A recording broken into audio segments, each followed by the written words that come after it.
E aí, meus nerds preferidos, estamos juntos mais uma vez aqui, vocês e o professor Adamo Escobar, para a gente destrinchar outro tema de redação interessante e muito importante diante das discussões aí que o Brasil há algum tempo tem presenciado em relação a acesso cultural, né, acesso a bens culturais, a importância da cultura para o brasileiro. E uma dessas discussões em torno da cultura é sobre o elitismo cultural que a gente tem vivido.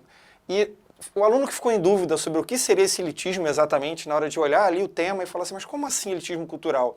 Só a elite que produz uma cultura, ou uma cultura que só a elite pode ter acesso? Que elite seria essa?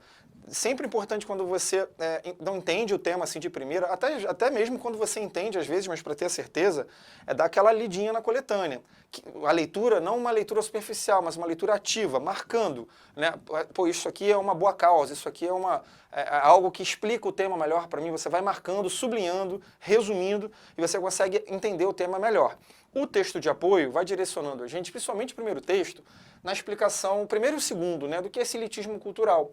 Não é uma questão de a elite produzindo, querendo impor uma cultura, ou só a elite podendo ter acesso a uma cultura, mas assim, uma cultura que fica na mão de poucos, mas poucos em que sentido?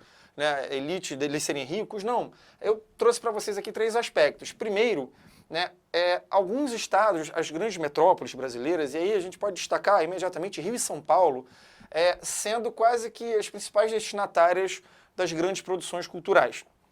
E não seria ruim isso, ou não seria de todo ruim, se realmente Rio e São Paulo, pelo seu papel de destaque, eles conseguissem atrair talvez espetáculos que promovam um interesse maior para a população, né, para os consumidores. A questão a gente está falando de produções culturais que têm apoio hoje do Estado. Como assim tem apoio do Estado, Adamo? Quando você tem a Lei Rouanet, que por meio de descontos, né, no imposto, a pessoa, aquele dinheiro que a empresa pagaria para o governo, esse dinheiro vai para produções artísticas, é dinheiro público, é o seu imposto, é o seu dinheiro patrocinando aquele artista. E a lei ela foi feita com que sentido? Né? O texto de apoio explica isso muito bem.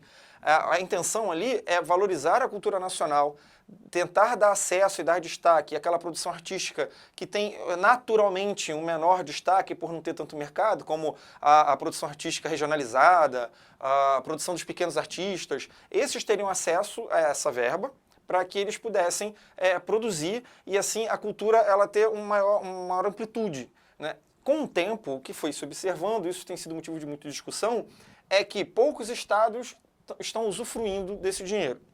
Segundo, quem tem mais acesso a essa verba são apenas os principais artistas, o que é injusto e o que vai fugindo aí do objetivo inicial da lei. Terceiro, né, quem deve receber esse dinheiro e quais os critérios para receber esse dinheiro e quais os critérios das empresas que podem e como devem fazer isso, fica decidido muito na mão de poucos. A gente vai ver isso agora ao longo da nossa interpretação. Vamos a ela? Primeira coisa, há um predomínio aí de programas federais quando a gente fala de acesso à cultura, né, e de produção cultural. A gente lembra da Lei Rouanet. São poucos os estados e municípios que têm iniciativas de sucesso nessa área.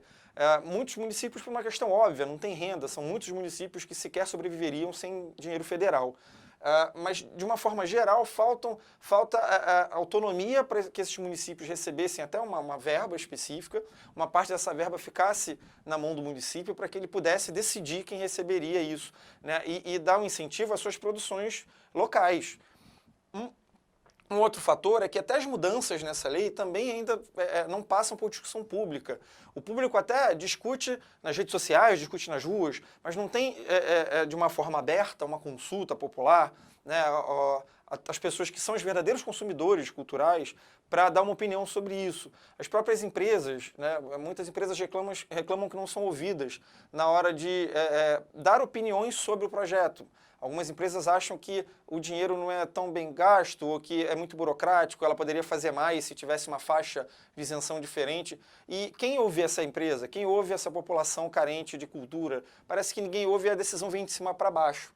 Assim, a gente tem distorções na lei que nunca são corrigidas por essa falha de comunicação ou falta mesmo de boa vontade, né, de ter um projeto cultural mais sério, um projeto de incentivo cultural mais sério, que tire essa decisão da mão de poucos. A questão das faixas de renúncia, que o texto de apoio explica de uma forma bem legal, mostrando que só há 2 faixas hoje, que são muito distantes, né, de 30% e 100%, e que as empresas e os produtores culturais falam da necessidade de se criar mais faixas, que assim mais empresas teriam incentivo a participar e patrocinar, né, projetos culturais. Outro problema é a concentração de recursos.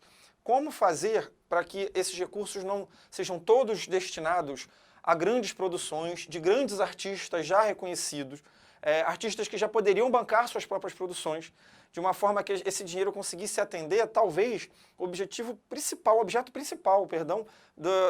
desde que ele foi criado, que é dar oportunidade daquele pequeno artista, daquela pequena produção cultural, do teatro de rua, do teatro popular, do artesanato, que acabam não tendo acesso a esse dinheiro, tá? Tendo essa distorção, esse problema vai se perpetuando. E como não são ouvidos aqueles que usufruem da lei, né, e não são ouvidos também aqueles que acabam contribuindo para ela, que são os grandes empresários, o consumidor final, que somos nós, a gente muitas vezes não tem a menor participação nisso. E fica uma coisa distante. Aí entra a questão do elitismo cultural, né? Se o dinheiro é meu, se o dinheiro é público, ou seja, é o dinheiro do meu imposto, porque aquela empresa deu o dinheiro para o governo e o governo investiria em saúde, investiria em segurança, e o governo me diz que vai investir em cultura. Ok, eu espero que seja cultura de uma forma que eu possa utilizar, de uma forma que seja melhor para mim como cidadão. E eu não vejo isso. A percepção que a gente tem é que o dinheiro, né, a verba vai sendo utilizada e a gente realmente não tem conhecimento de como isso é feito.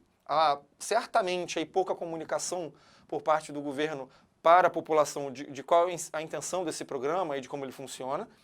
E a gente descobre pela imprensa, de repente, que um determinado artista que já é reconhecido, já vendeu milhões de discos, de CDs, que esse artista consegue uma isenção pela Lei Rouanet e o próximo show dele, que vai ter um grande aparato tecnológico, ele conseguiu lá 3, 4 milhões de desconto de patrocínio, né, pela lei. E será que é justo isso? Será que esse dinheiro não seria melhor desenvolvido em diversas outras pequenos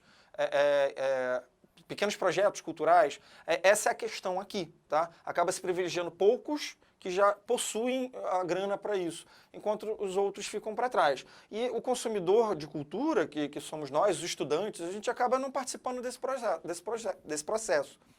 Outro fator que é muito reclamado por quem inscreve projetos para receber patrocínio, quem tenta receber patrocínio, é a questão da burocracia.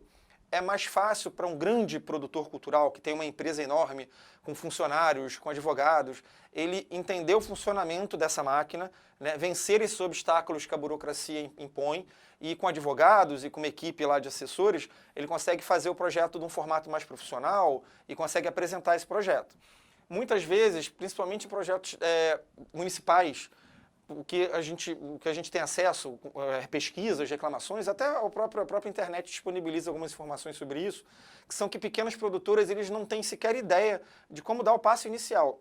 Eu tenho um projeto, eu tenho um teatro popular, o objetivo é fazer apresentações dentro de escolas. Como eu tenho acesso a um patrocínio público? Como eu tenho acesso a uma verba pública? Muitos nem sabem como.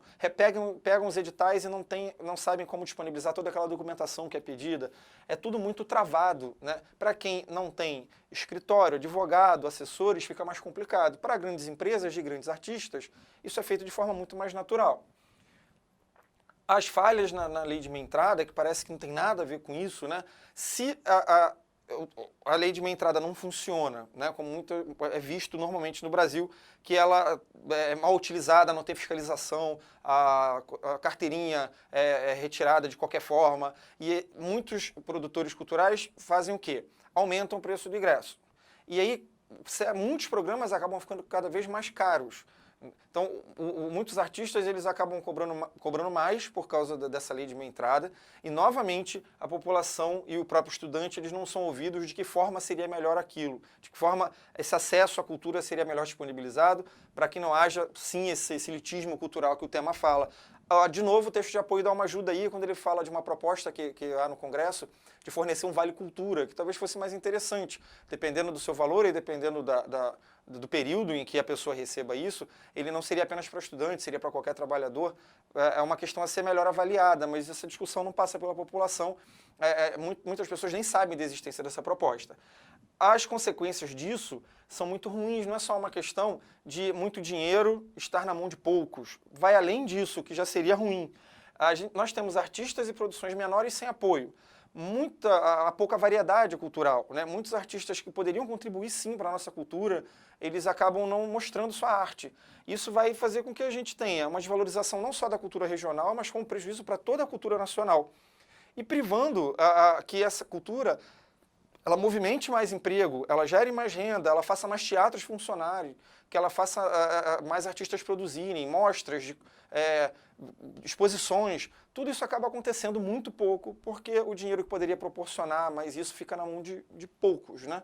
Então, com isso, a gente consegue ter um panorama legal aí desse tema, né, que não é um tema tão simples, mas consegue mostrar que as soluções não são tão complicadas, né? Uma revisão das leis, uma abertura maior para a participação da própria população, talvez através de consulta pública ou de votações pelo site do Senado. De uma forma geral, a população precisaria participar mais disso. As leis deveriam ser revistas com certeza. E deve haver uma fiscalização maior sobre o destino desses recursos, né? Isso é um clamor nacional. Os recursos não podem ser destinados recursos tão grandes destinados de uma forma tão irresponsável como tem acontecido atualmente. A corrupção acaba se aproveitando disso e aí a fiscalização tem que ser feroz, tá? Com isso você já consegue fazer bem o tema e vai tirar a nota 1000 tão desejada. A gente se vê na próxima.